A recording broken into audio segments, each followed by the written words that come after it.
Welcome to our channel. इस video में हम कक्षा 6वीं की विषय हिंदी के पाठ 6 सफेद गुड़ के प्रश्नों के उत्तर करेंगे। उससे पहले अगर आपने हमारे चैनल को अभी तक सब्सक्राइब नहीं किया है तो जल्दी से सब्सक्राइब कर लीजिए और इस वीडियो को लाइक कर अपने फ्रेंड्स को जरूर शेयर करें।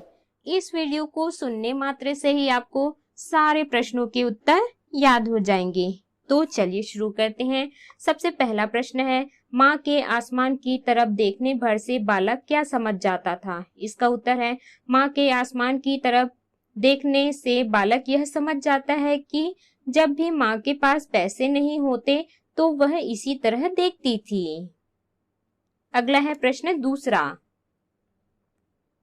बचपन से ही माँ बालक को कैसी कहानियां सुनाती थी? इसका उत्तर है, बचपन से ही माँ बालक को ईश्वर के प्रति श्रद्धा व सच्चा भक्त बनने वाली कहानियां सुनाती थी। अगला है प्रश्न तीसरा, बालक के अंदर विचित्र सा उत्साह क्यों आ गया?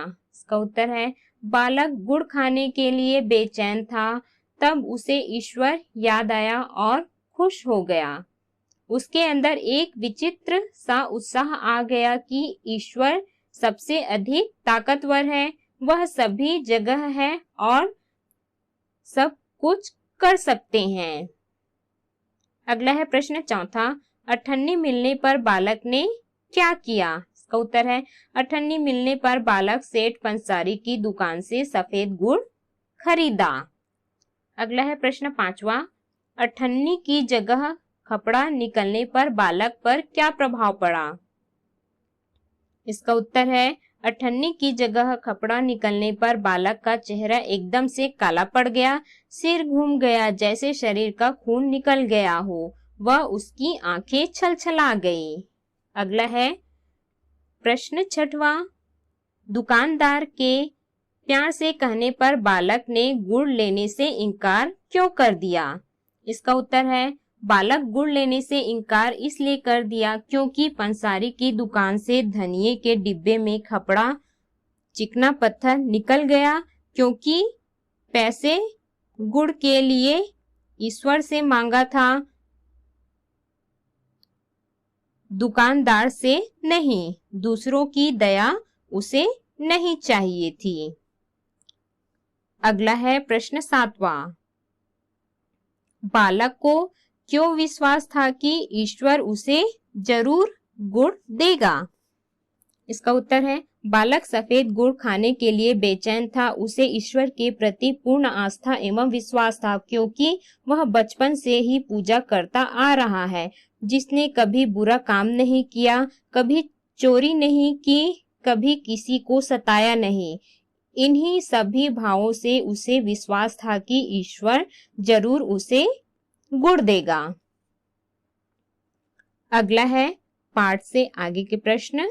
प्रश्न पहला, माँ के बटुए से पैसे चुराने का ख्याल आने पर बालक स्वयं को धिक्कारता है।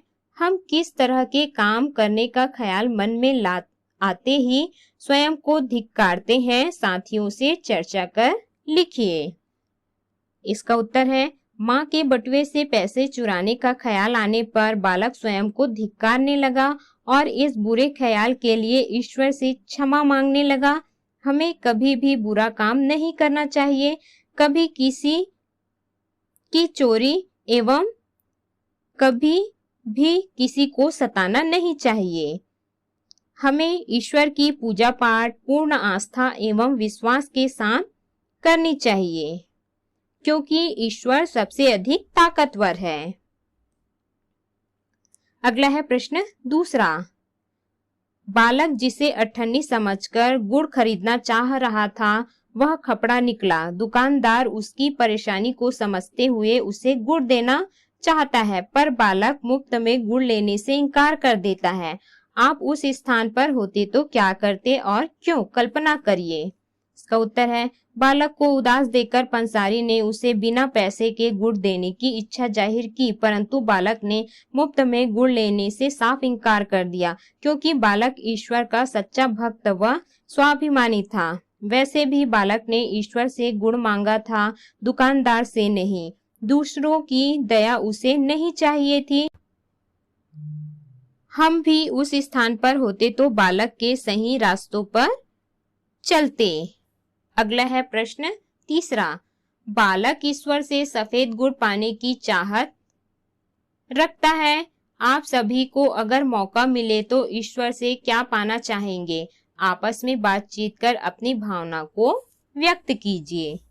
इसका उत्तर है बालक ईश्वर से आश्वस्त विपन्नता से गुजरता हुआ वह 11 वर्ष का बालक ईश्वर के एहसास के साथ जीता, प्रार्थना मंत्र पूजा पाठ में लगा रहता है।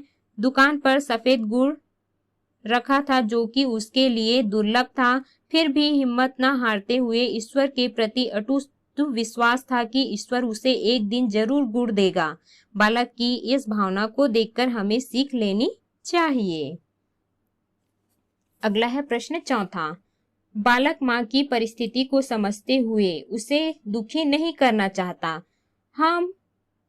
जब हम किसी चीज को पाने या लेने की जिद अपने माता पिता से करते हैं तो उनकी स्थिति को क्या समझते हैं? चर्चा कर लिखिए।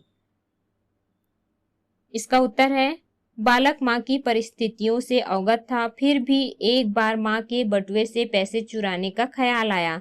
यह ख्याल आते ही वह अपने आप को धिक्कारने लगा और बुरे ख्याल के लिए ईश्वर से क्षमा मांगने लगा। माँ उसे हमेशा ईश्वर प्राप्ति के लिए प्रार्थना पूजा पाठ विश्वास और ईश्वर के साथ होने की शिक्षा देती थी। जब माँ के पास पैसे नहीं होते तो वह आसमान की ओर देखती है। इस पूरे घटना को समझते हुए बालक माँ को दुखी नहीं करना चाहता है। अगला है प्रश्न पांचवा, राह में चलते हुए अगर आपको 100 रुपए मिल जाए तो आप क्या करना चाहेंगे? साथियों से चर्चा कर लिखिए। इसका उत्तर है राह में चलते हुए अगर हमें 100 रुपये मिल जाए तो हम किसी जरूरतमंद दिनहीन बेसहारे बुजुर्गों में बांट देंगे ताकि उनके जरूरत के समय यह पैसा उनके काम आए। तो इस प्रकार से हमने सभी प्रश्नों के उत्तर किए। इस वीडियो को सुनने मात्र से ही आपको सारे प्रश्नों के उत्तर याद हो जाएंगे।